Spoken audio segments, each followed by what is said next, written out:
வாழ்க்கையில் நம்ம எதை செய்தாலும் அதை நாம் கர்த்தருக்கென்றே செய்கிறோம்.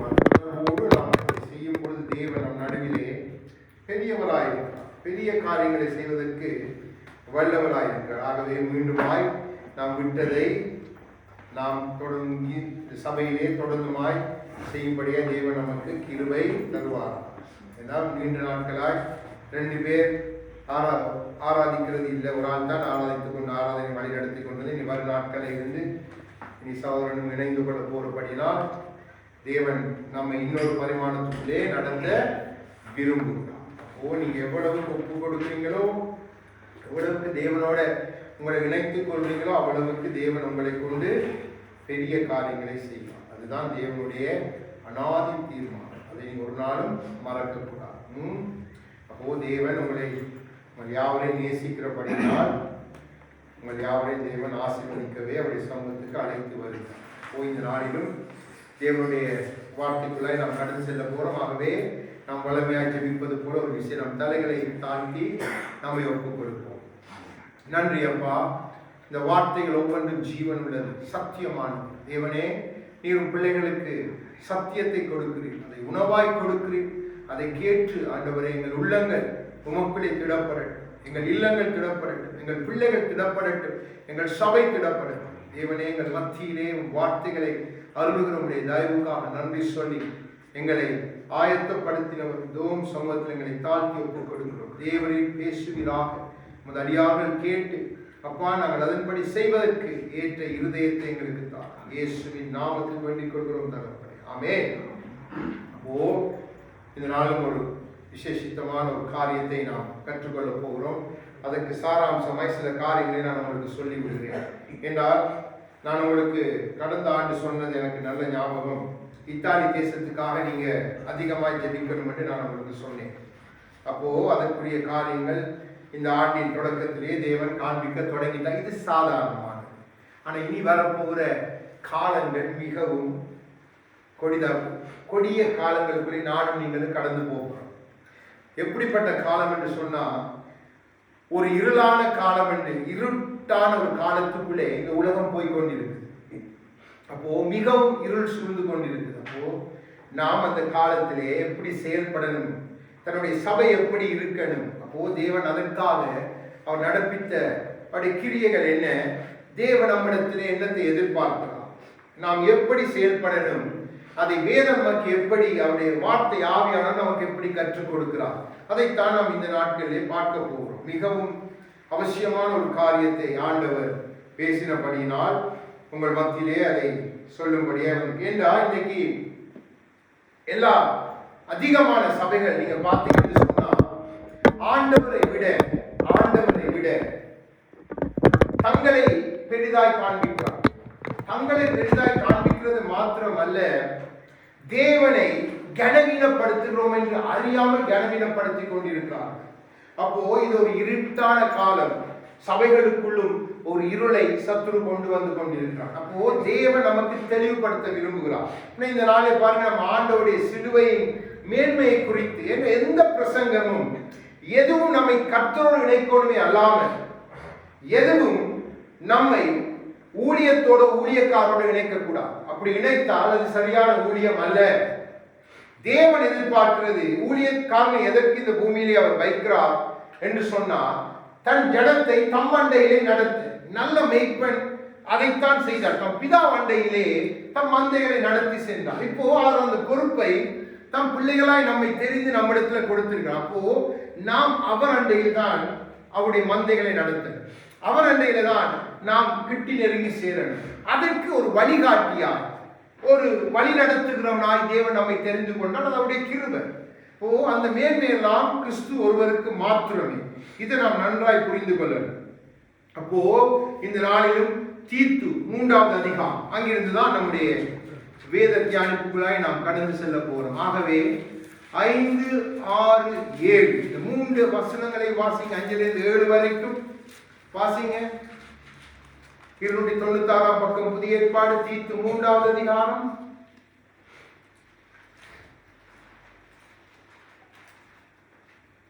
தீத்து 3, 5, 6, 7 வார்த்தையை வாசிங்க. நாம் செய்த நீதியின் கிரியைகளின் நிமித்தம் அவர் நம்மை ரட்சியாமல் நமது இரக்கத்தின்படியே மறுஜென்ம முழுக்கினாலும் பரிசுத்த ஆவியினுடைய புதிதாக்குதலினாலே நம்மை ரட்சித்தார். தமது கிருபையினாலே நாம் நீதிமான்களாக்கப்பட்டு நித்திய ஜீவன் உண்டாகும் என்கிற நம்பிக்கையின்படி சுதந்திரராக்கத்தக்கதாக அவர் தமது இரட்சகராகிய இயேசு கிறிஸ்து மூலமாய் அந்த பரிசுத்த ஆவியை நம்மேல் சம்பூரணமாய் பொழிந்தருளினார். ஆமென். அங்கே வேதம் ஆவியானவர் தெளிவாய் நமக்கு திருவுளம் பற்றுகிறார். இத சபை ஒரு நாளும் மறக்க கூடாது. நம்முடைய நீதிகள் நிமித்தம் நாம் ரட்சிக்கப்படவில்லை. வேதம் தெளிவாய் சொல்லுகிறது. அப்போ நம்முடைய நீதி நம்மை ரட்சிக்க இல்லை. நம்மை ரட்சித்தவர் பெரியவராய் இருக்கிறார். அப்போ அவருடைய அந்த இரக்கத்தை நாம் பாடி துடித்தோமே, தந்தை போல இரக்கம் செய்கிற தகப்பனாய் அவர் இருந்தபடியினால் நமக்கு அந்த இரக்கத்தை கொடுத்து நம்மை புதிதாக்கும்படி நன்றாய் விளங்கிக் கொள்ளும். நம்முடைய வாழ்க்கை புதிதாகும். நம்முடைய வாழ்க்கை இருந்த ஒரு நிலையில இருக்கக்கூடாது. நாம் புதிதாகத்தான் நாம் இருளை கடந்து போய்கொண்டே இருக்கலாம். இல்ல நாம் நம்முடைய வாழ்க்கையை நாம் புதிதாக்காமல் அப்படியே வைத்திருந்தால் அந்த காரியம் நம்மை கவ்வி பிடித்துக் கொள்ளும். ஆகவேதான் தேவன் என்ன செய்திருக்கிறார் என்று சொன்னா, தம்முடைய ஆவியானவரை நம்ம மேல பரிபூர்ணமாய் கொடுத்திருக்கிறார். அந்த ஆவியானவர் இந்த இடமெல்லாம் இருக்கிறார். ஆவியானவர் பூமி எங்கும் அசைவாடி கொண்டிருக்கிறார். யார் என்னை நோக்கி கூப்பிடுவார்? யாரோடு நான் இணைந்து கொள்ளட்டும்? யாரை நான் சரிப்படுத்தட்டும்? அப்போ அவர் அதிகமாய் உற்று நோக்கி பார்க்கிறது தம்மாலே ரட்சிக்கப்பட்ட தம்முடைய பிள்ளைகளுக்கு நன்மை செய்யும்படியாக, தம்முடைய பிள்ளைகளை மறுரூபப்படுத்தும்படியாக, தம்முடைய பிள்ளைகளை தம்முடைய அபிஷேகத்தினால், அதாவது அபிஷேகம் அவருடைய பிரசன்னத்தினால், அவருடைய சமூகத்தின் ஆனந்தத்தினால் நம்மை திருப்தியாக்குவதுதான் ஆவியானுடைய ஒரே நோக்கம். அப்போ அந்த கிருபையினால் தான் அந்த கிறிஸ்துவுடைய அந்த கிருபை நம்மை நீதிமானாய் மாற்றி இருக்குது. ஆனா இன்றைக்கு இந்த சபைகளுக்குள்ள சத்துரு எப்படிப்பட்ட காரியங்களை கொண்டு வந்துட்டான்னு சொன்னா, தேவனை பிரஸ்தாபப்படுத்த வேண்டிய ஸ்தானத்திலே நாம் வேறு வேறு காரியங்களை பிரஸ்தாபப்படுத்த தொடங்கி விட்டோம். தேவனை மகிமைப்படுத்த வேண்டிய பிள்ளைகள், தேவனை மகிமைப்படுத்த வேண்டிய சபை, தேவனை கொண்டாட வேண்டிய சபைகளுக்குள்ளே தவறான பல காரியங்கள், பலவிதமான கூத்துக்களும் களியாட்டுகளும் கும்மாளங்களும் சபைக்குள்ளே வந்து இது தேவனுக்கு எல்லாமே பிரியமில்லை. ஆகவேதான் இருளான காலத்துக்குள்ளே நம்ம கடந்து போகாதபடிக்கு தேவன் நமக்கு திருவுளம் பட்டுகிறார். என்று அவர் வெளிச்சமாயிருக்கிறார். அவருடைய குமாரன் வெளிச்சமாயிருக்கிறார். அவருடைய ஆவியானவரும் நமக்காய் வெளிச்சமாயிருக்கிறார். அப்போ நீங்க நன்றாய் விளங்கிக் கொள்ளணும். நமக்கு அவர் செய்திருக்கிற ரெண்டு முக்கியமான இதுதான் நம்முடைய நம்பிக்கை இருக்கிறது. இன்னைக்கு வேற நம்பிக்கைக்குள்ள சபையை நடத்தி கொண்டு போறாங்க. பொருளாசை என்கிற நம்பிக்கைக்குள்ள, உலகத்தை பற்றி கொள்கிற நம்பிக்கைக்குள்ள, வேண்டாத இன்னும் மத சார்ந்த காரியங்களை கூட தந்திரமாக கொண்டு வந்து சபைக்குள்ளே நடத்தி கொண்டிருக்கப்படினால், இங்கே நமக்கு தேவன் பண்ணியிருக்கிற நம்பிக்கை என்ன? நித்திய ஜீவன் உண்டாகும் என்கிற நம்பிக்கையின்படி நாம் வாழணும். அந்த நம்பிக்கையை நமக்கு அதிகமாய் ஊற்றுவதுதான் தேவனுடைய நோக்கமாய் இருக்குது. எவ்வளவுக்கு இருள் சூழ்ந்து வருகிறதோ அவ்வளவுக்கு உங்கள் நம்பிக்கை அந்த ஜீவன் மேல இருக்கணும். அந்த ஜீவனாகிய கிறிஸ்து மேல இருக்கணும். அந்த ஜீவனை நமக்கு உறுதிப்படுத்துகிற ஆவியானவர் மேல இருக்கணும். அந்த ஜீவனை நமக்கு பூர்ணப்படுத்துகிற நம்முடைய பிதாவிடத்திலே நாம் சேரும் வரைக்கும் நாம் ஒரு நாளும் நம்மை விற்றுவிடக் கூடாது என்றுதான் தேவன் தம்முடைய ஆவியை சம்பூர்ணமாய் நமக்கு கொடுத்திருக்கிறார். இதை முதலாவது சபைகள் புரிந்து விலகி, ஆவியானவர் ஏதோ ஜோக்கர் மாதிரி, ஆவியானவர் ஏதோ விளையாட்டு காட்டுற மாதிரி, ஆவியானவரை கொண்டு ஏதோ மேஜிக் வித்தை செய்யற மாதிரி இன்னைக்கு ஆவியானவரை கனவீனப்படுத்துறாங்க. ஆவியானவர் கனவீனப்படுத்தினா அங்கே குமாரன் கனவீனப்படுவார். பிதா கனவீனப்படுவார். பிதாவின் ஆவியானவரும் குமாரனின் ஆவியானவர். அப்போ ஆவியானவரை குறித்து குமாரன் சொல்லும் பொழுது அவர் மிகவும் கனத்துக்குரியவர் என்று சொன்னார். ஏண்டா அவர் பிதாவினுடைய மகிமையும் தற்செல்வமான குமாரனுக்குள்ளே இருந்து நமக்கு வெளிப்பட்டு இருக்கிறார். அப்போ நாம் அவரை சாதாரணமாய் பார்க்க வெளிக்கிட்டோம். ஆகவேதான் ஆவியானவர் கிரியை செய்கிறார் என்பது கூட தெரியாம தங்களுக்கு மகிமையை கொண்டு வரத்தான் இன்னைக்கு பல காரியங்கள் பாருங்க. சப்பாத்தால இப்படி பிசாசு திரட்டுறது, சப்பாத்தால இந்த பிசாசு எங்களுக்கு முன்னாடி பாருங்க சப்பாத்தா, இதெல்லாம் நீங்க கனவீனப்படுத்தி உங்களை பெரியவனாய் காண்பிக்கிறக்கா. நம்ம கிறிஸ்துவோட நாமத்தை சொல்லிட்டாலே ஆவியானவர் கிரியை செய்வார், பிசாசு ஓடி போயிடும். இதுதான் சத்தியம். ஆனா இன்றைக்கு எல்லாமே மாறிட்டு நம்முடைய நம்பிக்கை பூமிக்குள்ள அடக்கிட்டான். ஆனா ஆண்டவர் சொல்லுகிறார் நித்திய ஜீவன் உண்டாகிற அந்த இடத்துல ஒரு நம்பிக்கை. ஆகவேதான் இது எழுதின பவுலை கொண்டு பிலிப்பியர் 3வது அதிகாரம், கொஞ்சம் அப்படியே வாங்க பின்னுக்கு, 272வது பக்கம். இப்போ 20-21 வாசிங்க, 3வது அதிகாரம் பிலிப்பியர். இப்ப பவுல் தெளிவுபடுத்தி நமக்கு காண்பிக்கிறார் ஏன் அங்கு நம்முடைய நம்பிக்கை இருக்கிறது. நம்முடைய குடியிருப்பு பரலோகத்தில் இருக்கிறது. அங்கே இருந்து கர்த்தராகிய இயேசு கிறிஸ்து என்னும் இரட்சகர் வரை எதிர்பார்த்து கொண்டிருக்கிறார். அவர் எல்லாவற்றையும் தமக்கு கீழ்ப்படுத்திக் கொள்ளத்தக்கதாக நம்முடைய வல்லமையான செயலின்படி நம்முடைய அற்பமான சரீரத்தை தம்முடைய மகிமையான சரீரத்துக்கு ஒப்பாக மறுரூபப்படுத்தும். ஆமென். இங்கே பவுல் இதை எழுதும் பொழுது கர்த்தராகிய இயேசு கிறிஸ்து இந்த பூமியிலே வந்து உயிர்த்தெழுந்து தன்னுடைய சீசர்களுக்கு பிரசன்னமாகி பின்பாய் பவுலுக்கு தம்மை வெளிப்படுத்தி அவர் பரலோகத்திலே பிதாவிடத்திலே போய்விட்டார். ஆனா இங்கே பாருங்க ஆச்சரியமான காரியம், பவுலை கொண்டு ஆவியானவர் எழுதுகிறார் இயேசு கிறிஸ்து எனும் இரட்சகர் வரணும். அப்போ அவர் வரும் பொழுதுதான் நம்முடைய அதற்கு பின்பாகத்தான் அங்கே நியாய தீர்ப்பு நடக்க போகிறது. அப்போ அதற்கு பின்பாகத்தான் உங்களுடைய அந்த நித்திய ஜீவன் பரிபூர்ணப்படும். அப்ப அந்த ஸ்தானத்தை கொடுக்கிற அவர் மேல நாம் நம்பிக்கை வைத்திருந்தா நாம் அவரை எப்படி நாம் தொழுது கொள்ளணும், நாம் எப்படி அவரை கனப்படுத்தணும். இன்னைக்கு பாருங்க, ஆண்டவரை நம்ம ஏதோ நம்ம வீட்டுல வேலை செய்கிறவரை போல நம்ம மாற்றிட்டோம். ஏதோ நம்ம கூப்பிட்டா நம்ம ஏசப்பாதானே, நம்முடைய ஏசப்பாதான். ஆனா வரப்போகிறது நியாயாதிபதியாக, வரப்போகிறது ராஜாதி ராஜனாக, அவருடைய கோபாக்கினை நாட்களுக்கு முன்பாக அவரை முத்தமிட்டு பணிந்து கொள்ளுங்க. அவர் அஞ்சப்படத்தக்கவரும் பயப்படத்தக்கவரும் தம்மை சூழ இருக்கிற யாவராலும். சாதாரண காரியம் அல்ல. இன்னைக்கு சபைக்குள்ள அந்த மகிமையும் கனத்தையும் எடுத்துட்டான். அதாவது சபை இருளான காலத்துக்குள்ள போகும் பொழுது அந்த வெளிச்சம் பிரகாசிக்க போறது இல்ல. அநேக சபைகள் தள்ளாட போகுது. அநேக சபைகள் தள்ளாடி விழுந்து கொண்டிருக்கான். பெரிய பெரிய போதகர் தங்களை காண்பித்தவர் எல்லாம் இன்னைக்கு காணாம, இன்னைக்கு பொம்பளை பிரச்சனையில இன்னும் அநேக காரியங்களை பிடிபட்டு இன்னைக்கு போய் ஜெயில இருக்கிறாங்க. தேவனுடைய நாமம் தூஷிக்கப்பட்டு கொண்டே இருக்கு. ஏன்? சபை அவருடைய மனவாட்டி, அவருடைய பிள்ளைகள் அவரை அறியல.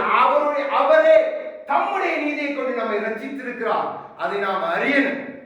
அந்த அறியாம அப்போ நம்முடைய மகிமையை அவருடைய சரீரத்துக்கு ஒப்பாக நம்மை அவர் மகிமைப்படுத்துவதற்கு நம்மை ஆயத்தப்படுத்துகிறான்னு நாம் அறிந்தால் அந்த நாள் தான் எனக்கு மகிமை.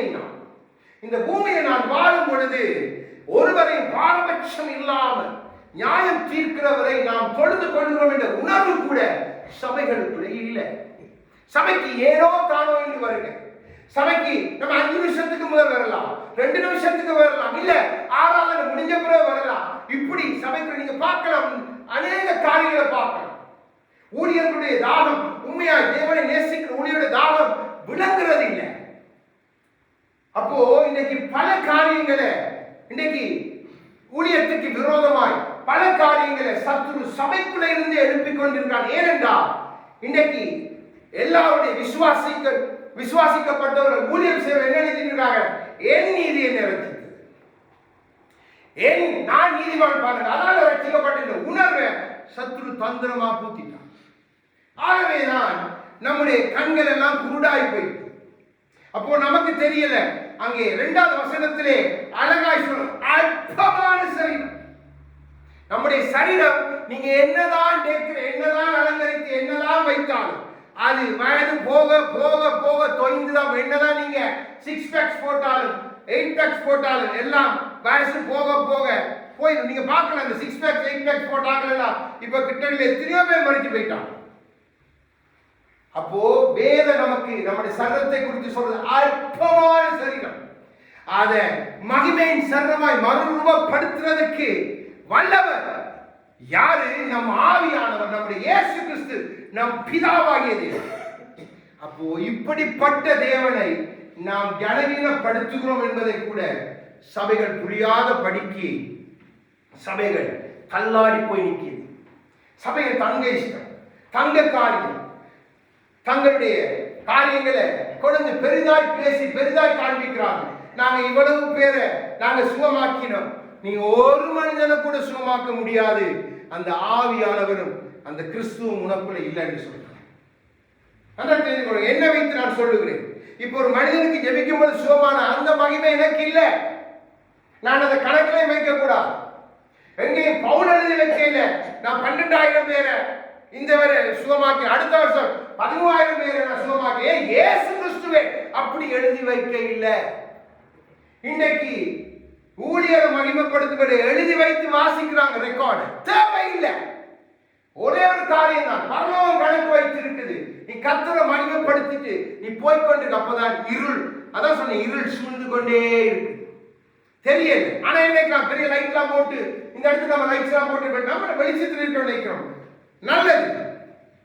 ஆனா ஆவிக்குரிய இருள் நம்மை சூழ்ந்து கொண்டே இருக்குது. ஏண்டா நம்ம விட்டு நம்முடைய தேவ ஆவியானவரும் கிறிஸ்துவும் விலகிட்டால் ஒரு பிரயோசனம் இல்லை. நம்ம என்னதான் செய்தாலும் கடைசி நாட்களிலே வரப்போகிற அந்த பொல்லாத காலத்துக்குள்ள இருளுக்குள்ளே நாம் அகப்படுவது அதிக நிச்சயம். அப்போ நம்ம சொல்ல முடியாது நம்முடைய அற்பமான சரீரத்தை தேவன் மகிமையெல்லாம் மகிமைப்படுத்த முடியாது. மகிமையெல்லாம் நான் இந்த பூமியில எனக்கென்று வாங்கிட்டேன். நான் எழுதின புத்தகம், நான் எழுதின பாட்டு, நான் எழுதினது நான் நான் நான் நான் நான் நான் நான் நான் என்று சொல்லி கிறிஸ்துவ அப்படியே பின்னுக்கு அனுப்பிட்டோம். அப்படி ஆவியானவன் போயிடுவார். நாம் முன்னுக்கு போய்கொண்டே இருக்கிறோம். ஆனா இதை உணர முடியாதபடி நம்முடைய உள்ளங்கள் இருக்குது என்று ஆண்டவர் பார்க்கிறார். ஆகவேதான் அந்த சிறு கூட்டத்து மத்தியில ஆண்டவர் பேசுறார். நன்றாய் விளங்கிக் கொள்ளுங்க. நான் வெளி காரியங்களை, வெளி கிறிஸ்தவத்துக்குள்ள இருக்கிற காரியத்தை தான் உங்கள் மத்தியில பேசிக் கொண்டிருக்கிறேன். என்ற எனக்கு தெரியும், இங்க இருக்கிற உங்களுடைய நிலைகள் எல்லாம் எனக்கு தெரியும். நீங்க எவ்வளவு தூரம் தேவனுக்கு பயப்படுறீங்க, எவ்வளவு தூரம் தேவன் நேசிக்கிறேன்னு தெரியும். அதனால நீங்க யாரும் நீங்க உணர்வடைஞ்சு மற்றொரு உணர்வடைய பண்ணணும். அதுக்கு தான் ஆவியானவர் பேசுகிறார். என்றால் யாருடைய இதயத்தில் தவறான காரியங்கள் ஒரு நாள் போயிடக்கூடாது. அதுவும் சத்துருடைய ஒரு காரியம். ஏனென்றா காலையில நான் ஜெபத்துக்கு எழும்புறதுக்கு முன்பாக சரியாய் 2:30 மணி 3 மணி டைம் இருக்கு. அப்போ ஆண்டவர் காண்பித்த ஒரு காரியம் என்னை கொஞ்சம் கலங்க பண்ணினது. அதனால தான் உங்களுக்கு நான் சொல்றேன், கலங்க பண்ணினதுன்னா இது நம் சபையில் என்று நான் சொல்ல இல்லை, இது வெளியில சபைகளுக்குள்ள நடக்க போற ஒரு காரியம். நான் உங்களுக்கு சொல்லுகிறேன். ஒரு கூடை மாதிரி, ஒரு கூடைன்னா அந்த பின்னல் பண்ணின இந்த என்ன சொல்றது, மூங்கினால பின்னின ஒரு கூடை மாதிரி ஒரு இவ்வளவு ஒரு கூடை. நான் இந்த பக்கம் நிற்கிறேன், அங்க பக்கம் அங்க சத்ரு நிற்கிறான் அந்த பக்கத்துல. இப்போ இந்த கூடைக்குள்ள பார்க்கிறேன் ஒரு தேல் என்று சொன்னா நம்ம பார்க்கிற அந்த கருந்தேல் அல்ல. இது கொஞ்சம் இந்த உசாதி வித்தியாசமான ஒரு பழுப்பு நிறமான வித்தியாசம். அதுல அந்த கொடுக்கு பார்த்தீங்கன்னு சொன்னா மிகவும் மொத்தமா இருக்குது. அந்த தேல் அந்த கூடைக்குள்ள இருக்குது. அதுக்கு பக்கத்துல பாம்பு, தேலும் சர்ப்பமும் இணைஞ்சு இருக்குது. அப்ப இந்த தேல் என்ன செய்த கொடுக்க அப்படி மேல அப்படி போட்டு இப்படி இப்படி இப்படி செய்யுது. அந்த பக்கத்துல இந்த சத்ரு சொல்றான், இந்த பாம்பிட இதுல இருக்கிற அந்த இதை தண்ட விரலால தொட்டு இதை நக்கிப்பார், நல்லா இருக்கும் என்று அவன் சொல்லுகிறான். இப்போ இது அவன் சொல்லிக் கொண்டு இருக்கும் பொழுது ஆவியான சொல்றான், கையை நீட்டு, உன் கையை நீட்டு. அப்போ அந்த கரத்தை நீட்டும் பொழுது அந்த இடத்துல இருந்து அவன் மறைந்து போகிறான். ஆனா நான் பார்த்த இந்த காரியம் என்னை குழப்பினது. என்ன காரணம் என்று சொன்னா, சத்துரு எப்படி தன்னுடைய விஷத்தை சபைகளுக்குள்ள கொடுக்க போகிறான், எப்படி அவன் தேளாக, அந்த பாம்பு சர்ப்பமாக அவன் எப்படி கிரியை செய்ய போறான். அந்த விஷத்தை தான் ஆவியானவர் சொல், விஷம் கொடுக்கப்பட போகுது. அநேகர் அதை நக்கி பார்க்க போறான், அவனே கொடுப்பான். வேதத்துல மேசியாலும் ஆண்டவர் சொல்லுகிறான். அப்போ நன்றாய் தெரிந்து கொள்ளுங்க, மிக கவனமான பொல்லாத காலத்துல நாம் போய் கொண்டிருக்கிறோம். சபைகள் அநேகர் இன்றைக்கு சத்துருட கையில இருக்கிறோம்னு தெரியாம இருக்கிறாங்க. ஒரு பக்கத்துல சர்ப்பம் பிடிச்சிருக்கு, இன்னொரு பக்கத்துல தேலை போல கவி பிடிச்சிருக்கிறான். விஷத்தை கொடுத்து கொண்டே இருக்கிறான் தேவனுடைய சரீரத்துக்குள்ள. நம்ம ஆண்டவர் உணர்வடைய பண்ணுகிறான். என்ன கடைசி ஒரு 3-4 நாள் தேவன் தொடர்ந்து காண்பித்த காரியங்கள் மிகவும் ஆச்சரியம். இன்றைக்கு இந்த காரியத்தை ஆண்டவர் காண்பித்துக் கொடுத்தார்.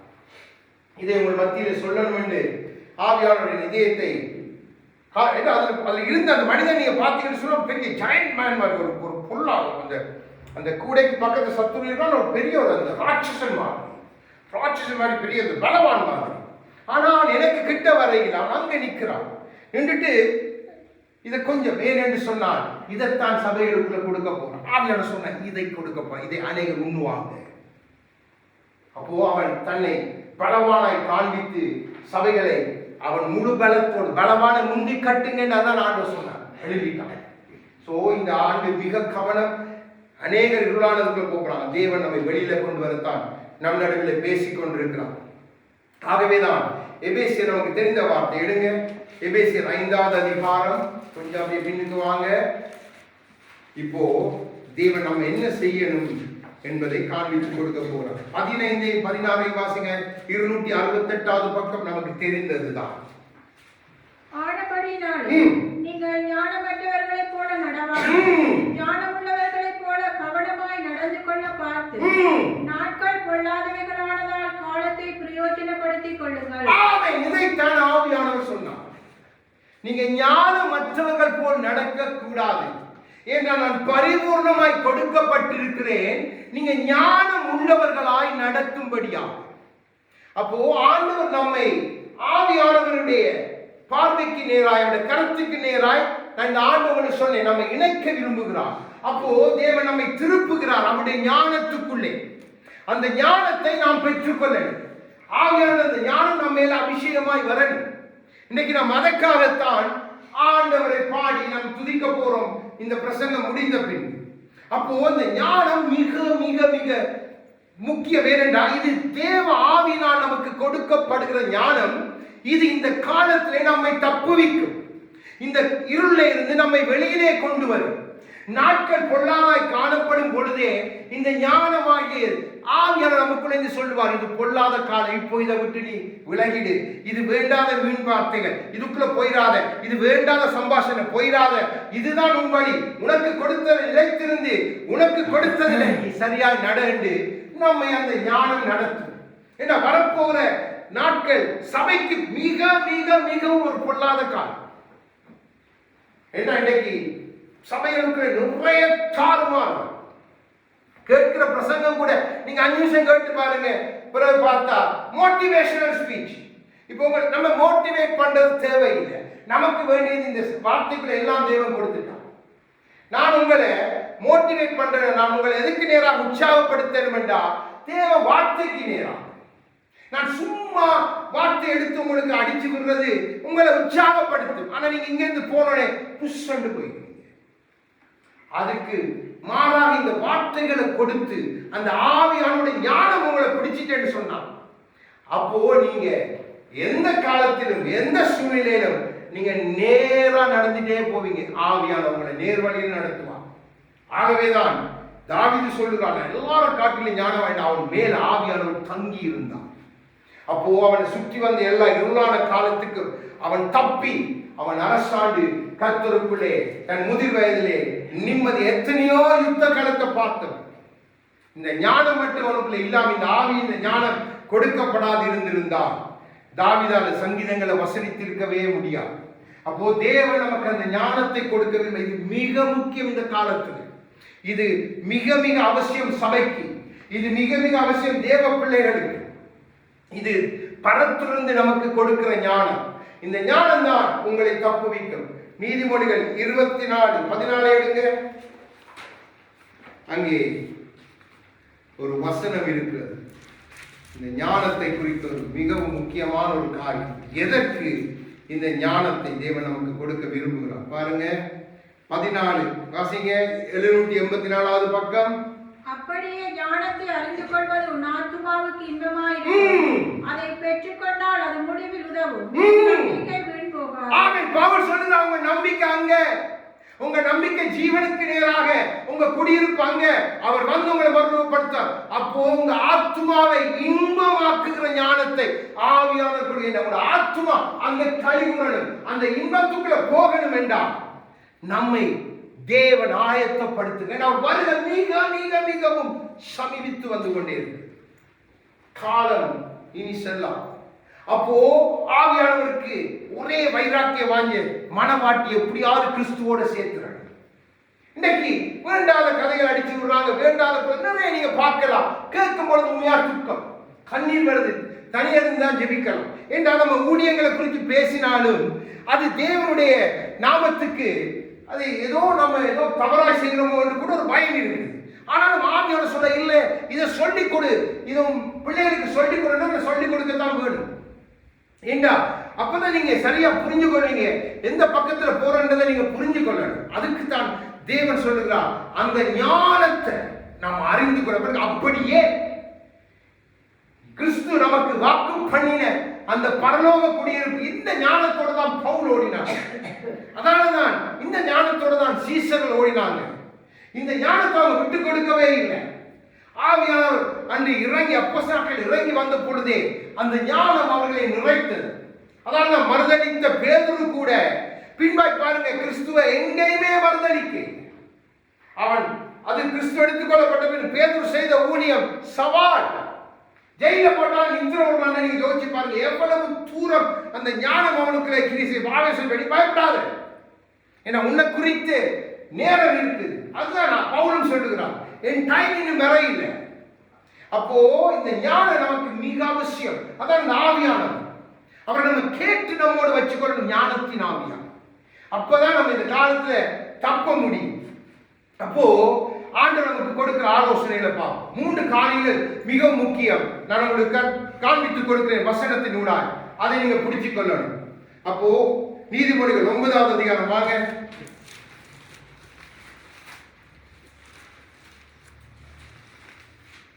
இப்ப இதிலே ஞானவான் சொல்லுகிற காரியம், இன்றைக்கு இந்த காரியத்தோடு நமக்கு தொடர்பு உண்டு. 9வது அதிகாரம் 770வது பக்கம் 1 இருந்து 6 வரைக்கும் உள்ள வார்த்தைகளை வாசிங்க. ஞானம் தன் வீட்டை கட்டி தன் 7 தூண்களையும் சித்திரம் தீர்த்து தன் கொடுத்த ஜந்துக்களை அடித்து திராட்சரசத்தை வார்த்து வைத்து தன் போஜன பந்தி ஆயத்தப்படுத்தி தன் பணிவிடை காலிகளை அனுப்பி பட்டணத்தின் உயர்ந்த மேடுகளின் மேல் நின்று கூப்பிட்டு புத்தீனனை நோக்கி, எவன் பேதையோ அவன் இவ்விடத்தில் வர கடவன். நீங்கள் வந்து என் அப்பத்தை புசித்து நான் வார்த்த திராட்சரசத்தை பானம் பண்ணுங்கள். வேதமையை விட்டு விலகுங்கள், அப்பொழுது பிழைத்திருப்பீர்கள். புத்தியின் வழியில நடவுங்கள் என்று விளம்புகிறது. ஆமென். இதை நான் உங்களுக்கு விளங்கப்படுத்தும்படியாய் இப்படியாய் சொல்லுகிறேன். இயேசு தன் சபையை கட்டி தன்னுடைய 7 சபைகளை கடைசி நாளிலே அழகாய் சித்திரம் தீர்த்து அந்த சபைக்குள்ளே கொடுத்த ஜந்துக்களை தன்னுடைய வார்த்தையினால் நிறைத்து தன் அதிகாரங்களை கொடுத்து தன் வரங்களை கொடுத்து தம் கனிகளை கொடுத்து அதை அழகாய் நிலைப்படுத்தி அதன் பின்பாக தன்னுடைய வேலைக்காராய் எனக்கும் உங்களுக்கும் அவர் ஒரு கட்டளையை கொடுக்கிறார். என்ன? போ, என்னை குறித்து சொல்லுங்க. உயர்ந்த மேடையில பலிபீடத்திலே வெளியில எங்கெல்லாம் என்னை குறித்து சொல்ல முடியுமோ போய் சொல்லுங்க. பவுல் அன்று மாஸ் மேடையில நின்று பிரசங்கம் பண்ணினது போல அப்போ நீங்க போய் சொல்லுங்க. எவனெல்லாம் புத்தின வெளியில இருக்கிற எல்லாரும் புத்தின முட்டாளுகள், அவங்களுக்கு ஞானம் இல்லை. ஆனா என் பிள்ளைகளுக்கு நான் கொடுத்திருக்கிற ஞானம் அது அனந்த ஞானம், அது சபை கூட விளங்கணும். அந்த ஞானத்தோட நீங்க போய் அங்க இருக்கிறாங்க பாருங்க, பேரையே போல விக்கிரகங்களை வழிபட்டு கொண்டு மூடத்தனமான பழக்க வழக்கங்களோடு வேண்டாத கிரியைகளை கையில பிடித்து கொண்டு இன்னுமா இருக்கிறான். அது சபைக்குள்ள இருக்குது. ஆனா நீங்க போய் என்ன சொல்லுங்க, அவங்களுக்கு சொல்லுங்க, நீங்க கிறிஸ்துவை ஏற்றுக்கொள்ளுங்க. கிறிஸ்துதான் ஜீவ அப்பம், கிறிஸ்துதான் நமக்காக தம்முடைய திருரத்தத்தை கொடுத்தார். அதுதான் உங்களுக்காய் வைக்கப்பட்டிருக்கிற திராட்சை ரசம். அதுல நீங்க பானம் பண்ணி அதுல நீங்க ஐக்கியப்படும்படியாய் வந்து நீங்க கிறிஸ்துவோடு அந்த ஞானமாகிய கிறிஸ்துவோடு நீங்க இணைந்து கொண்டா உங்களோட பேரம் உங்களை விட்டு போயிடும். இருள் வரும் பொழுது அந்த காரில் நீங்க பிடிபட மாட்டீங்க. அந்த பேதமையை விட்டு நீங்க அந்த முட்டாள்தனமான உங்கள் கிரியையை விட்டு விளையுங்க. இன்னைக்கு நாம் அப்படி அநேகத்தை விட்டு விளையினதுக்கு காரணம் இதுதான். இதைத்தான் தேவன் சொல்லுகிறான். இதைத்தான் சபையாகிய நாம் கொடுக்கணும். இந்த ஞானத்தை தான் சபை வெளிப்படுத்தணுமே அல்லாம நான் என்னை அழகுபடுத்தி நான் என்னை கொழுக்க பண்ணி நான் ஏதோ என்னை பெரியவனாய் காட்டி ஏதோ அநேக வாகனங்களை வைத்து நான் வைத்திருக்கிற வாகனத்தை கொண்டுதான் எனக்கு மதிப்பு, நான் போற உடுப்பை கொண்டுதான் எனக்கு மதிப்பு, நான் ஜனங்களுக்கு அடிச்சு விடுற வார்த்தையை கொண்டுதான் எனக்கு மதிப்பு. அப்படிப்பட்ட எதுவுமே அதெல்லாம் பேதம், அதெல்லாம் புத்தீனம், அது ஞானமற்ற தன்மை. ஆண்டவர் சொல்லுகிறார், அதை எல்லாத்தையும் விட்டு அந்த பேதமே விட்டு நீங்க விளங்குங்க, அப்போ பிழைத்திருப்பீங்க. புத்தியின் வழியில் நடவுங்கண்டா. என் வார்த்தை, என் கிறிஸ்து, என் ஆவியான வழிதான் புத்தியின் வழி. அந்த வழியில தான் என் பிள்ளைகள் நடக்கணும், அந்த வழியில தான் என் சபை நடக்கணும். இதைத்தான் பவுல் சொல்லுகிறார். இந்த காலத்திலே நீங்க ஞானமற்றோடு பேதமையோடு நடக்காதீங்க, அதை விட்டு விளையுங்க. நம்ம நம்பிக்கை எங்க இருக்கிறது? பரலோகத்து தேவனிடத்தில். அவர் மீண்டும் வரப்போகிறார். அதைத்தான் சொல்லுகிறார் பவுல். மூன்றாம் வானம் வரை போய் பார்த்தோம், மூன்றாம் உலகம், இனி வரப்போகிற உலகத்தையே தேவன் பவுலுக்கு காண்பிக்கிறார். எப்படி தேவ தூதர்கள் இருப்பாங்க, எப்படிப்பட்ட பாஷை என்று சொல்லி பவுலே எழுதுகிறார். அப்போ அந்த ஞானத்தை பெற்றுக்கொண்ட மனிதன், அதுதான் தாவீதுக்கு கொடுக்கப்பட்ட ஞானம். சாலமோன் ஞானம் என்ன? அதை காட்டிலும் பெரிய ஞானத்தை அங்கே கண்டபடி அந்த ஞானம் சாலமோனுக்குள்ளா இருந்து வெளிவேண்டாம். அவன் தன் குமாரனுக்கு சொன்னது, ஞானத்தை கேட்டு பெற்றுக்கொள். அந்த ஞானத்தை அவன் கடைசி நாளில் கெடுத்துட்டான்.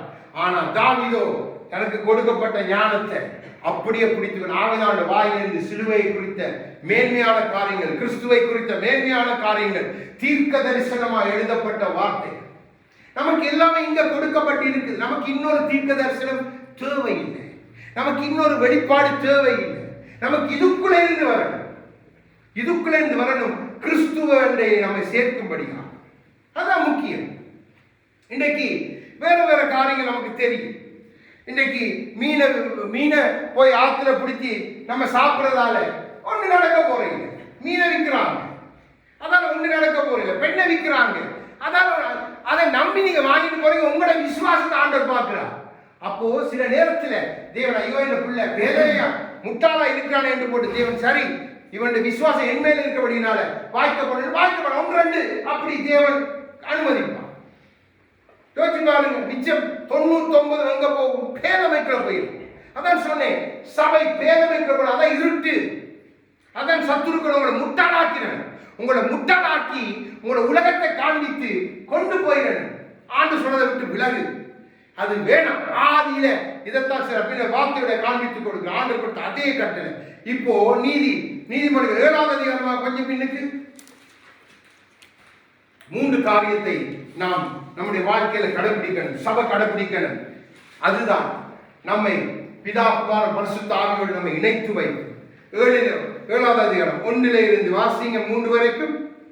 என் மகனே, நீ என் வார்த்தைகளை காத்து என் கட்டளைகளை உன்னிடத்தில் பத்திரப்படுத்து. என் கட்டளைகளையும் என் போதகத்தையும் உன் கண்மணியைப் போல காத்துக்கொள், அப்பொழுது பிழைப்பாய். அவைகளை உன் விரல்களில் கட்டி அவைகளை உன் இருதய பலகையில் எழுதிக்கொள். ஆமென். நீங்க ஆண்டவர் சொல்லுகிற 3 காரியம் என்ன? ஒன்று சொல்லுகிறார், பத்திரப்படுத்து. என் வார்த்தைகள் உனக்குள்ளே வரும் பொழுது அதை அப்படியே உள்ள வச்சு பத்திரப்படுத்து. உன் பொக்கிஷ சாலையாக இருதயத்துக்குள்ள அதை பூட்டி பத்திரப்படுத்திட்டு அதை காத்துக்கொள். அதை காத்துக்கொண்டு அதை எங்க எழுதணும்? நீ பேப்பர் பென் வைக்கல, உன் இதயத்துல எழுது. உன் விரலை கொண்டு உன் இதயத்துல எழுது, என் வார்த்தைகளை எழுது. எப்படி எழுதுறது? அப்போ ஆவியானவருக்கு ஒரு பேர் உண்டு, கர்த்தரின் விரல். அந்த ஆவியானவரை கொண்டு அவருடைய வார்த்தைகளை நமக்குள்ள தக்க வைத்துக் கொள்ளணும். அந்த வார்த்தையான தேவனை நாம் நமக்குள்ளே காத்துக் கொள்ளணும். நம் பிதா நமக்கு கொடுத்த மகிமைகள் எல்லாம் நமக்குள்ளே பத்திரப்படுத்தி வைத்தார். அப்பொழுது நம்முடைய வழிகள் எல்லாமே ஆண்டவர் சொல்லுகிறார் வாய்க்கும். அது எல்லாம் இங்க எழுதி கொடுத்திருக்க. நீங்க எப்படி செயல்படணும், எந்த காலத்துல எப்படி செயல்படணும். சும்மா எடுத்து இதுல இருந்து பிரித்து இன்னைக்கு அநேக புத்தகங்கள் அடிச்சு இதெல்லாம் ஒரு தீர்க்கதரிசி சொல்லு, ஒரு மகன் சொல்லுகிறார், நல்ல ஆண்டவர் சமூகத்தில் இருக்கிற ஒரு மகன் அமெரிக்கா தேசத்திலே சொல்லுகிறார், ஒரு காரியத்தை தேவன் எனக்கு காண்பித்தார். இந்த வேதத்துக்கு புறம்பாக கமெண்ட்ரிஸா எழுதப்பட்ட எத்தனையோ புத்தகங்கள், பெரிய பெரிய போதகர்கள் எழுதின புத்தகங்கள்லாம் இன்றைக்கு பப்ளிஷ் பண்ணி நமக்கு தெரியும். ஆண்டவர் சொன்னாரா, இந்த அத்தனை புத்தகத்தையும் கொண்டு போய் நரகத்துல போடண்ட. நான் வார்த்தையோட காட்டி கொடுக்கிறேன், நரகத்துல போடண்ட. அப்போ நமக்கு கொடுக்கப்பட்ட ஆயிற்று. நம்ம இதை பத்திரப்படுத்தாம, இதை நம்ம காத்துக் கொள்ளாம, இதன்படி நம்முடைய வாழ்க்கையை அமைத்துக் கொள்ளாம நாம் எப்படி அந்த பரம அந்த குடியிருப்புகளை நம்ம போகிறது? எப்படி நமக்குள்ள கிறிஸ்துவ வைத்துக் கொள்ளலாம்? எப்படி ஆவியான நாம் வைத்துக் கொள்ளலாம்? இன்னைக்கு இதெல்லாத்தையும் விட்டுட்டாங்க. பரிசுத்தத்தை குறித்து எந்த எண்ணமும் இல்லை, நீதியை குறித்து பேசுறதே இல்லை, நியாய தீர்ப்பை குறித்து பேசுறதே இல்லை. பேச்சு முழுக்க முழுக்க முழுக்க பொருளாசை பொருளாசை பொருளாசை பொருளாசை. உங்களுக்கு அந்த செழிப்பு வரும், இது வரும். ஒரு சகோதரி இலங்கை தேசத்துல அவன் சொல்றா, எங்களுடைய போதகர் அவருடைய கைக்குட்டையை எனக்கு துடைச்சு போட்டு தந்தார். நான் சரியான வறுமையில கஷ்டத்துல வந்து அவர் அண்டு கொடுத்தா, ஞாயிற்றுக்கிழமை கொடுத்தா. நான் அதை கொண்டு போய் வீட்டில் வைத்த உடனே அடுத்த நாள் காலையில பார்த்தா இந்த பேங்க்ல ஒரு பெரிய தொகை பணம் வந்துச்சு. யோசிச்சு பாருங்க. இந்த சாட்சியை கேட்கிறவங்க என்ன செய்வாங்க? அப்போ எங்கேயோ தவறு நடக்கும், எங்கேயோ பிழை நடக்கும். கொடுக்க வேண்டியதை கொடுத்தா தானா காரியம் நடக்கும். அவன் கொடுக்க வேண்டியதை கொடுக்காம கைக்குட்டையை நான் கொடுக்கிறேன்னு சொன்னா நான் என்ன மகிமைப்படுத்துறதுக்கு கொடுக்க? நான் பாவிக்க ஒரு ஷர்ட்டை தூக்கி நாங்கள் ஷர்ட்டை பண்ணி வீட்டில் வைங்க, எல்லாம் நல்லது நடக்கும் வேண்டாம். அப்போ பௌலபாதி பேதுரு தேவனுடைய சித்தம், அது தேவ ஆவியானுடைய விருப்பம். ஆனா நானா என்ன பெருமைப்படுத்தும்படி காரியங்கள் செய்யக்கூடாது, மிகவும் பிழையான காரியம். அப்போ தேவன் நம்மை பார்த்து சொல்லுகிறார், ஆவியானவரை பத்திரப்படுத்தி காத்துக்கொள், அதை எழுதிக்கொள், என் ஆவியினால் அதை எழுது, அது உன்னை உயிர்ப்பிக்கும். இப்போ ஆதியாகமமாக ஆண்டவர் சொன்ன காரியத்தை காண்பித்துக் கொடுக்கிறேன். பின்பாய் 2-3 வார்த்தைகளை பார்த்து முடிக்க போகிறோம். 2வது அதிகாரம் ஆதியாகமம் 15, 16, 17 வாசிங்க. 3வது பக்கம். தேவனாகிய கர்த்தர் மனுஷனை ஏதேன் தோட்டத்தில் அழைத்துக் கொண்டு வந்து அதை பண்படுத்தவும் காக்கவும் வைத்தார். தேவனாகிய கர்த்தர் மனுஷனை நோக்கி, நீ தோட்டத்தில் உள்ள சகல விருட்சத்தின் கனியையும் புசிக்கவே புசிக்கலாம், ஆனாலும் நன்மை தீமை அறியத்தக்க விருட்சத்தின் கனியை புசிக்க வேண்டாம், அதை நீ புசிக்கும் நாளில் சாகவே சாவா என்று கட்டளையிட்டார். ஆமென். நம் தேவனாகிய இயேசு கிறிஸ்து தம்முடைய தோட்டமாகிய சபைக்குள்ளே நம் மனுஷர்கள் மண்ணால் உருவாக்கப்பட்ட நம்மை தம்முடைய ஜீவனை கொடுத்து மீட்டு கொண்டு வந்து நம்மை பார்த்து சொல்லுகிறார், நீங்க உங்களுக்கு எல்லாமே என்னுடைய வார்த்தைக்குள்ள எல்லா விதமான கனிகளை, நான் நல்ல கனிகளை, நலமானதை உங்களுக்கு நான் வைத்திருக்கிறேன். நீங்க இதை தாராளமா புசிக்கலாம், இதை தாராளமா நீங்க புசிக்கலாம். புசிச்சு நீங்க பசி ஆறலாம். என்ன செய்யணும்? இதை நீங்க என்ன செய்யணும்னா பண்படுத்தணும், காத்துக்கொள்ளணும், அதாவது பத்திரப்படுத்தணும், காத்துக்கொள்ளணும். ஆதியிலிருந்து தேவன் மாற இல்லை, அதே தான் கொடுத்தார். இப்ப சொல்லிட்டு சொல்றார், நன்மை தீமை. வெளி உலகத்துக்கு சொன்னார், அது கொஞ்சம், அது நீங்க ஆகிய மீதா இருக்கு பாருங்க, அந்த சபையை பாருங்க, அவங்க கொஞ்சம் ஃப்ரீயா இருக்காங்க, இப்படி செய்யறாங்க, கொண்டாட்டம் அப்படி. அப்போ அந்த இதுக்குள்ள நம்ம போயிடக்கூடாது. அதுக்குள்ள ஆதியிலே மனிதனை விளப்பண்ணினபடினால் அதான் சபைக்குள்ள இச்சை வரக்கூடாது. ஆண்டவர் சொல்லுகிறது, இச்சை நம்முடைய இயேசு கிறிஸ்து மேல வந்தா தப்பில்லை. ஆனா இச்சை நம்முடைய உள்ளத்திலிருந்து வந்தா அது என்ன செய்யுமா? பாவத்தை பிரதிக்கும். அது பின்பாய் நமக்கு மரணத்தை கொண்டு வரும். யாக்கோபு எழுதி வைக்கிறான். மிக கவனமா இருங்க. நம்மை ஆண்டவர் இருளான காலத்துக்குள்ளே நாம் தப்புவதற்கு வழி காண்பித்துக் கொண்டே இருக்கிறான். நாம் அவருக்கு நன்றியுள்ளவர்களா இருக்கணும். ஆகவேதான் இந்த ஆதியிலே அன்று ஆதாம் ஏவாள் மனிதனோடு தேவன் உறவாடி அவரை முகமுகமாய் தரிசித்த மனிதன் பின்னால அவன் இந்த நன்மை தீமை என்கிற பொல்லாதத தேவன் வேணாம் என்று விளக்கினதை தொட்டதால தேவன் பார்க்கக்கூடிய கண்கள் மறைக்கப்பட்டாயிற்று. இப்போ 1 யோவான் எடுங்க. 1 யோவான் 2-3 வசனம் பார்த்து முடிக்க போகும். யோவான் சொல்லுகிற காரியம் 1 யோவான் 1வது அதிகாரம் 325வது பக்கம் 1 இருந்து 4 வரைக்கும் உள்ள வார்த்தைகளை வாசிங்க. ஆதி முதல் இருந்ததும் நாங்கள் கேட்டதும் எங்கள் கண்களினாலே கண்டதும் நாங்கள் நோக்கி பார்த்ததும் எங்கள் கைகளினாலே தொட்டதுமாயிருக்கிற ஜீவ வார்த்தையை குறித்து உங்களுக்கு அறிவிக்கிறோம். ஆமென். அந்த ஜீவன் வெளிப்பட்டது, பிதாவினிடத்தில் இருந்தது, எங்களுக்கு வெளிப்பட்டதுமான நித்தியமாய் இருக்கிற அந்த ஜீவனை நாங்கள் கண்டு அதை குறித்து சாட்சி கொடுத்து அதை உங்களுக்கு அறிவிக்கிறோம். நீங்களும் எங்களோடு ஐக்கியமுள்ளவர்கள் ஆகும்படி நாங்கள் கண்டும் கேட்டும் இருக்கிறதை உங்களுக்கு அறிவிக்கிறோம்.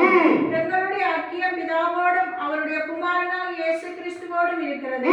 உங்கள் சந்தோஷம் நிறைவாயிருக்கும்படி இவைகளை உங்களுக்கு எழுதுகிறோம். பாருங்க, அழகாய் காண்பித்துக் கொடுக்கிறார் யோவான். நம்முடைய ஐக்கியம் எங்கே இருக்கணும், அந்த ஐக்கியம் எங்கே ஆதியிலே மனிதன் விட்டதை பின்பாய் அவர் மனுவு கொண்டு வந்த பொழுது அதை தொட்டு பார்த்து ருசித்தவர்கள் எழுதி வைத்த வார்த்தைகள் தான் இதெல்லாம்.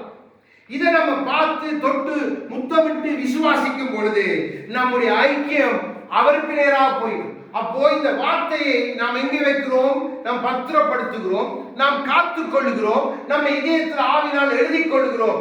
அது உங்கள் சந்தோஷங்களை நிறைவாக்கும், அது உங்கள் வாழ்க்கையை நிறைவாக்கும். ஆண்டவரே சொன்னார், உலகம் கொடுக்கிற பிரகாரமாய் நான் கொடுப்பது இல்லை. அப்போ அவருடைய சந்தோஷம் உலகம் கொடுக்கிற சந்தோஷமா இருக்காது. அது அவரே சொல்லிட்டார். அவர் கொடுக்கிற சமாதானமும் அவருக்குள்ளே இருந்து வருகிற சமாதானம். அந்த சமாதானம் உலகத்தை நீங்க எங்கேயும் தேடி கண்டுபிடிக்க முடியும். அதுக்குத்தான் நமக்கு ஆவியானவருடைய புதிதாக்கும். நம்ம பழைய மனிதனா இருந்தா நமக்கு கொஞ்ச நேரம் ஒரு இன்டர்நெட்டை பார்க்க போல கொஞ்சம் சிரிச்சு ஒரு 4 ஜோக்க பார்த்து அதுல இதை பண்ணி டைம் அதை அடி மூடி வச்சோடனே திருப்பி உங்க சமாதானம் போயிடும். நன்றாக விளங்கிக் கொள்ளுங்க. அது இல்லை சமாதானம். இல்லை 4 வேற இதுகளை பார்த்து நம்ம அப்படி பண்ணி அதுல கொஞ்சம் சந்தோஷப்படலாம் வேண்டாம், அந்த சந்தோஷம் உங்களை விட்டு வெளியில போய். நன்றாக விளங்கிக் கொள்ளுங்க. அப்போ தேவன் கொடுக்கிற சந்தோஷம் அது அல்ல. நாம் அவரோடு ஐக்கியத்துல இணையணும். எப்படி நீங்க இணைய முடியும்? இதனூடாகத்தான் நீங்க தேவனோட இணைய முடியும். அதுக்கு எங்களுக்கு உத்தரவாதம் கொடுக்கிறதாம் பரிசுத்த ஆவியானவர். நம்முடைய உறவு பிதாவோடும் குமாரனோடும் ஆவியானவரோடும். இதை நீங்க மறக்கவே கூடாது. நம் உலகத்தோடு உறவு கொண்டாட அழைக்கப்பட்ட நம்ம வைத்திருக்கிறார். உலகத்தை தன் பக்கம் திருப்ப, சத்துருவின் பிடியிலிருந்து உலகத்தை மீட்டெடுக்கத்தான் என்னை உங்களை. அதற்குத்தான் தேவன் அழகாய் சித்திரம் தீட்டி தன் சபையை தம்முடைய வல்லமையினால் தம்முடைய அனந்த ஞானத்தினால் நிறைக்கிறதுக்கு காரணம். இன்னைக்கு சபை என்ற அந்த மகிமையை சத்துரு புடுங்கி எடுத்துட்டான். இன்னைக்கு சபை எப்படி காட்டப்படுது? ஒரு தியேட்டரை போல, ஒரு ஷாப்பிங் மாலை போல, ஏதோ கலிகூர் இடம் போல, ஒரு காஃபி ஷாப், அந்த ஷாப், இந்த ஷாப், இப்படியா சபை மாட்டு. சபைக்குள்ள பாருங்க என்னென்ன கூத்துல வந்துட்டு. அப்போ எங்கேயோ தவறு பெரிதாய் நடந்து கொண்டிருக்குது. ஆண்டவர் தன் உத்தமிய பிரித்தெடுக்க விரும்புகிறார். தன்னுடைய ஒப்பின் தங்கத்துக்கு ஒப்பான தன்னுடைய கனியை பிரித்தெடுக்க விரும்புகிறார். அவள் தான் ராஜகுமாரத்திற்குள் அளவுள்ளவர். அவள் தான் பிதா அவனுடைய வலது பார்சத்திலே வீட்டிருப்பதற்கு பிதாவால் குறிக்கப்பட்டவர். அப்போ அந்த கிருபையை தேவன் நமக்கு கொடுக்க விரும்புகிறார். நாம் அற்பமாய் இருக்கலாம், நாம் கொஞ்சமாய் இருக்கலாம், பரவாயில்லை, தேவன் பேசிக்கொண்டுதான் இருக்கிறார். ஆகவேதான் இதே யோவான் சொல்லுகிறார். 1 வெளி 1வது அதிகாரம் 3வது வசனத்தை வாசிங்க. 333வது பக்கம். வெளிப்படுத்தின விசேஷம் 1வது அதிகாரம் 3வது வசனம். இந்த தீர்க்கதரிசன வசனங்களை வாசிக்கிறவனும் கேட்கிறவர்களும் இதில் எழுதியிருக்கிறவைகளை கைக்கொள்ளுகிறவர்களும் பாக்கியவான்கள், காலம் சமீபமாய் இருக்கிறது. ஆமென். அழகாய் திருவிழம் பட்டுகிறார் ஆண்டவர் ஆவியானவர். காலம் சமீபமாய் வந்துட்டு, மிக சமீபமாய் வந்துட்டு நீங்க சந்திக்க போகிற உங்களை மீட்டவரை நீங்க சந்திக்க போறீங்க. இங்க யோவான் செத்தவனை போல விடுகிறான். நேச மார்பிலை சாய்ந்தவன் கூட அந்த மகிமையை தாங்க முடியல. ஏண்டா அவன் இன்னும் மாம்சத்து சர்வத்தோட இருக்கிறான். அப்போ அந்த அற்பமான சர்வத்தை அவன் மகிமை சர்வமா மாற்றினால்தான் அந்த குடியிருப்புகளை நானும் நீங்களும் போய் வாசம் பண்ண முடியும். அப்போ அதுக்கு சொல்லுகிறார், இந்த வார்த்தையை வாசித்து, அதாவது இதை எழுதி கொள்ளுங்க, காத்துக் கொள்ளுங்க, பத்திரப்படுத்துங்க. அவர்கள் தான் பாக்கியவான். அவர்கள் தான் பரலோக ராஜ்யத்துக்குள்ள போக போறோம். சும்மா ஞாயிற்றுக்கிழமை பைபிளை எடுத்துட்டு வர்றது, ஞாயிற்றுக்கிழமை மட்டும் வந்து நம்ம ஏதோ கிறிஸ்தவம் போல 2 மணி, இதெல்லாம் வேலைக்கு உதவாது. உங்க ஐக்கியம் ஒவ்வொரு செகண்டும் ஆண்டவரோடு இருக்கு. ஒரு மனிதன் ஆண்டவரோட உறவாடினா அவருடைய வாயிலிருந்து எது வரும்னு நினைக்கிறீங்க? அவன் பத்திரப்படுத்தி வைத்த வார்த்தை டக்குன்னு வரும். அப்போ இல்லைன்னு சொன்ன அவனுக்குள்ளே வேற ஏதோ இருக்கு. அப்போ ஆண்டவர் சொல்லுகிறான், இப்படியாய் நீங்க வாழணும். இதுவும் எங்களுக்கு அந்த சித்திரம் தீர்த்த 7 பரிபூர்ணமாய் 7 சபைகள் உண்டாக்குறது 2 சபை தான் தப்பிச்சு, மிச்ச 5 சோதம் போன சபை. இன்றைக்கு கடைசி காலத்துல இந்த 5 சபைகளுக்குரிய கிரியல் பெருகி இருக்குது. நிர்வாணிகளை போல கூட்டங்களை போல இருக்கிறாங்க. ரட்சித்தவர் இயேசு என்றதை கூட அறிக்கை பண்ற இல்லை. நன்றாக விளங்கிக் கொள்ளுங்க. மிக கவனமாக இருந்த பிள்ளைகளே, பொல்லாத இருளான காலத்தில் நீங்க தப்புற ஞானத்தை ஆவியானவர் காண்பித்துக் கொடுக்கிறார். விட்டுறக்கூடாது. இரவும் பகலும் வேதம் தியானம். உங்களுக்கு என்ன இருக்கோ இல்லையோ அவர் உங்களை போஷிப்பார், அவர் உங்களை நடத்துவார். இதை மட்டும் விட்டுறாதீங்க, இதை மட்டும் விட்டுறாதீங்க. இந்த பூமியில நீங்க எதை விட்டாலும் இதை மட்டும் விட்டுறாதீங்க. உங்களோட கடைசி மூச்சு இருக்கும் வரைக்கும் இதுபடிதான் நீங்க வாழணும்.